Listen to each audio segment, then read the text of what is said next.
Jean au chapitre 8.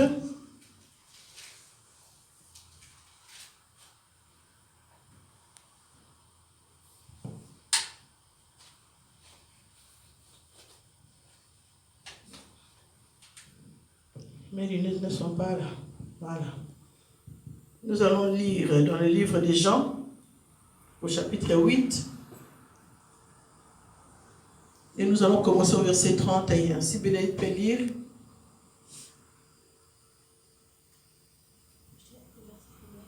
Chapitre 8, au verset 31.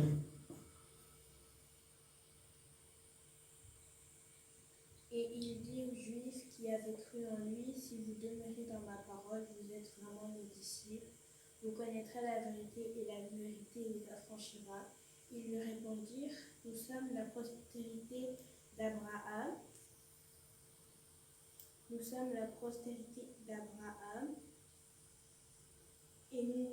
Et nous ne fûmes jamais esclaves de personne. Comment dis-tu, vous deviendrez libres? En vérité, je vous l'ai dit, leur répéta Jésus. Quiconque se livre au péché est esclave du péché. Amen. Alléluia. Dans ce verset ici, notre Dieu nous parle. Il dit aux Juifs qui avaient cru en lui, si vous demeurez dans ma parole, vous êtes vraiment mes disciples. Vous connaîtrez la vérité et la vérité vous affranchira. Alléluia. Je pense que ce verset est connu de tout le monde. Tout le monde peut dire oui, je connais ce verset. Que si tu connais la vérité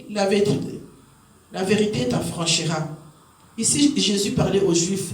Mais ce soir, il est en train de nous parler, mes bien-aimés. Il parle à nous. Il dit, si nous l'avons cru.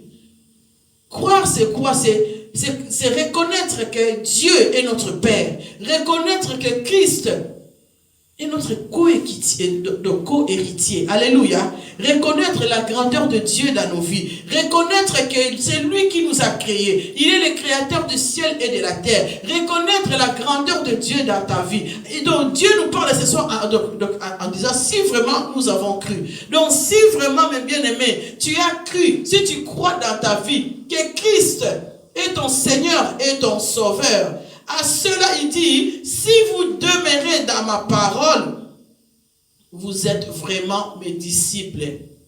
Quelque part, Dieu dit, il cherche qui le servir. Il dit, s'il y a un homme qui peut s'élever pour servir Dieu, Dieu est dans la joie.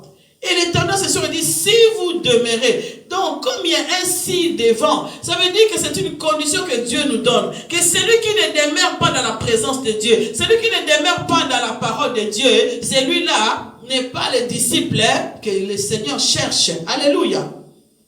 Il veut ceux qui demeurent dans sa présence, ceux qui demeurent dans sa parole. Pourquoi? Parce qu'il dit, si vous êtes vraiment mes disciples, parce que vous allez demeurer dans ma parole, il dit, là seulement vous connaîtrez la vérité et la vérité vous affranchira. Parce que la connaissance vient de quoi? La connaissance, mes bien-aimés, vient de la parole de Dieu. Alléluia. Voilà pourquoi Dieu veut que nous puissions connaître la parole de Dieu. Parce qu'à travers la parole de Dieu, nous allons connaître qui est lui-même, le Créateur. Et donc, c'est à travers la parole de Dieu, nous allons connaître les promesses que l'Éternel a préparées pour nous. Par la parole de Dieu, nous allons connaître comment marcher, quels sont les devoirs, les droits que le peuple de Dieu a dans ce monde. C'est un guide. Alléluia. La parole est un guide qui est là pour nous guider, pour nous montrer les chemins à suivre. Voilà pourquoi Dieu dit, il faut demeurer dans la parole. Alléluia. Je le répète encore qu'un enfant qui n'étudie pas, c'est un enfant qui ne va pas vraiment réussir. Même s'il est intelligent. S'il est vraiment intelligent, il peut réussir, même avoir 6, même avoir 10 de temps en temps. Mais ça ne sera pas vraiment ce que l'Éternel avait préparé pour lui parce que l'enfant n'étudie pas. Parce que l'enfant n'a pas la connaissance. Alléluia. Nous voyons aujourd'hui comment les enfants n'ont pas la connaissance. Parfois on dit des choses, on ne se rend même pas compte du danger des choses qu'on est en train de dire. Et même des grandes personnes aujourd'hui, donc ils disent les choses, quand tu les attends, mais tu te dis, mais est-ce qu'il réfléchit? Alléluia. Pourquoi? Parce qu'il n'y a pas la connaissance. Seule la parole de Dieu peut nous donner la connaissance. Et quand la connaissance vient, c'est là que nous sommes affranchis. Parce que la connaissance va amener la vérité. Alléluia. La vérité, ça vient comment? La vérité, ça vient seulement si nous demeurons dans la parole de Dieu. Quand tu lis la parole de Dieu, tu demeures dans la présence de Dieu. L'Esprit de Dieu va amener la capacité de t'aider à comprendre la parole. Il doit amener les rémas. Parce que cette parole est annoncée brutement, qu'on appelle les légos. Alors les rémas viennent comment? Si tu demeures. Quand tu demeures dans la présence de Dieu, quand tu demeures dans la prière, tu vas sentir que celui qui ne priait pas beaucoup avant, s'il demeure dans la prière, là il aura encore envie de prier. Celui qui ne lisait pas la parole, quand tu vas commencer à lire la parole tous les jours, l'envie va venir à continuer encore à lire. Et là, la connaissance va arriver. Mais bien aimé, il y a plusieurs sortes de connaissances. Alléluia. Il y a plusieurs sortes de connaissances. Il y en a, mais bien aimé, la connaissance, comme on dit, donc moi je le dis, donc, la connaissance de oui. Ça veut dire que c'est une connaissance où j'attends seulement les choses et moi je pense que c'est la vérité.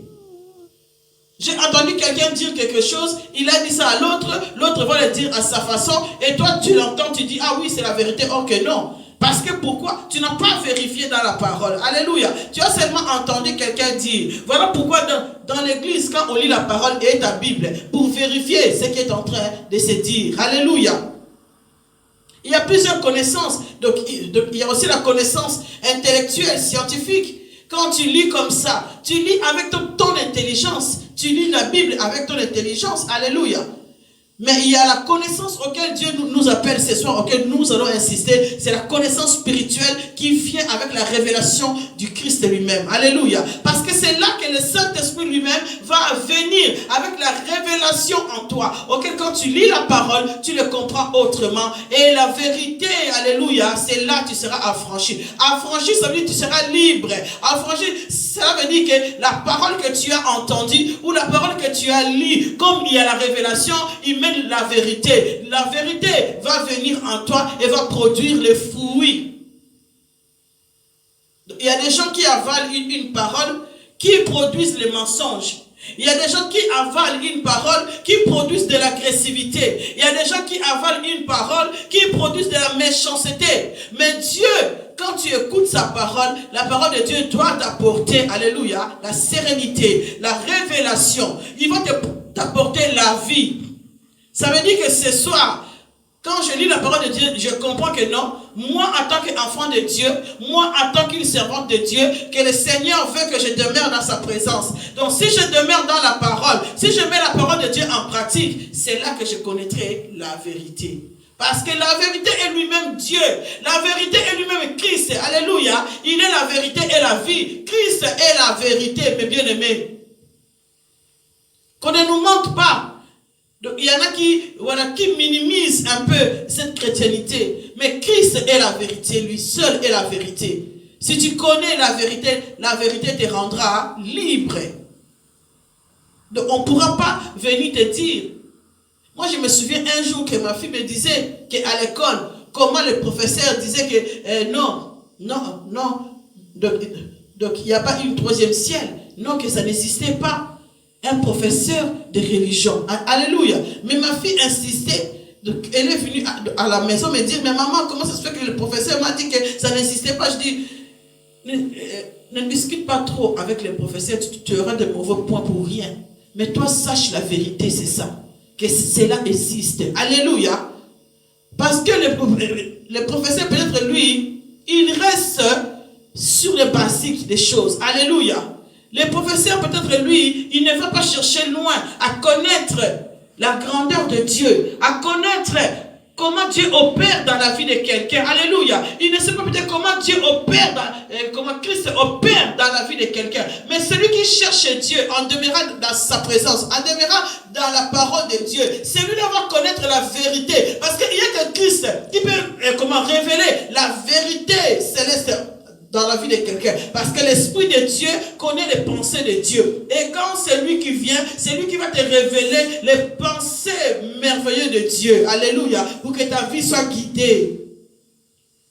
Tu voulais faire quelque chose, mes bien-aimés. Ne le fais pas comme ça. Confie-toi d'abord à l'Éternel. Car la Bible dit que celui qui se confie à l'Éternel ne sera jamais déçu. Quand tu te confies à lui, quand tu pries, même si les affaires ne marchent pas, le Seigneur, étant donné que tu te confies à lui, il va te montrer le tuyau, il va te montrer comment faire. Alléluia. Parce que c'est lui le rédempteur, parce que c'est lui le pourvoyeur, parce que tu t'es confié à lui et à chaque fois tu dis Seigneur, voilà ces choses-là que j'ai fait, ça ne fonctionne pas, ça ne marche pas, mais moi je sais, le rémunérateur c'est toi, mais moi je sais que celui qui se... Alléluia. Mais moi je sais que celui qui se confie à toi ne sera jamais déçu. Et Dieu, la Bible dit, mes bien-aimés, il est merveilleux. Il veille sur sa parole pour l'accomplir. Et lorsque tu vas commencer à lui dire cela, l'Éternel Alléluia, qui est Dieu, qui est agréable, qui veille sur sa parole pour l'accomplir, il va t'exaucer, mes bien-aimés. Voilà, là tu connaîtras la vérité. Parce que celui qui ne connaît pas la vérité, quand les choses ne fonctionnent pas, il baisse les bras. Mais celui qui connaît la vérité, qui connaît que les sources intéressables, c'est Christ lui-même qui donne. Tu vas t'attacher, tu vas demeurer, tu vas insister. Alléluia. Tu vas t'enraciner encore dans la présence de Dieu. Tu vas t'enraciner encore dans la parole. Tu vas chercher encore les paroles qui vont te fortifier. Alléluia. Quand je suis faible, mes bien-aimés, je cherche les chansons, je cherche les paroles qui vont venir encore m'enraciner, qui vont venir encore me booster. Alléluia. Pour me donner la force. Alléluia. Ce n'est pas comme des vaccins maintenant. On te donne un booster pour ne pas attraper le corona, mais tu les attrapes quand même. Mais dans la parole de Dieu, mes bien-aimés, quand tu demeures dans la présence de Dieu, il te booste, alléluia, il te donne la force, mes bien-aimés, et quand tu vas te relever, alléluia, tu seras une autre personne, parce que lui-même, il est la parole, parce que lui-même, il est la vie, parce que lui-même, il est la vérité, parce que quand il te franchit, mes bien-aimés, tu marches libre, alléluia, parce que lui-même, il est libre. Oh Seigneur, ta parole me fait du bien. Merci Seigneur Dieu de gloire. Papa, je bénis ton Saint-Nom. Je bénis ton nom, toi qui nous as parlé ce soir. Reçois la gloire, le Dieu vivant, parce que ta parole nous a affranchis ce soir. Et je déclare que je suis libre. Je déclare que mon frère, ma soeur est libre ce soir, parce que nous avons écouté ta parole. Ta parole est la vérité, oh Dieu. Aide-nous à demeurer dans ta présence. Aide-nous à demeurer, Seigneur, avec toi, parce que tu es notre bouclier, parce que tu es notre force, ô Éternel, notre Dieu. Je prie vraiment que tu aides, Seigneur, chacun de nous à se donner dans la prière, que tu aides chacun de nous à lire ta parole, Seigneur, et que tu aides chacun de nous à avoir la connaissance qui vient de toi, et non la connaissance de ce monde.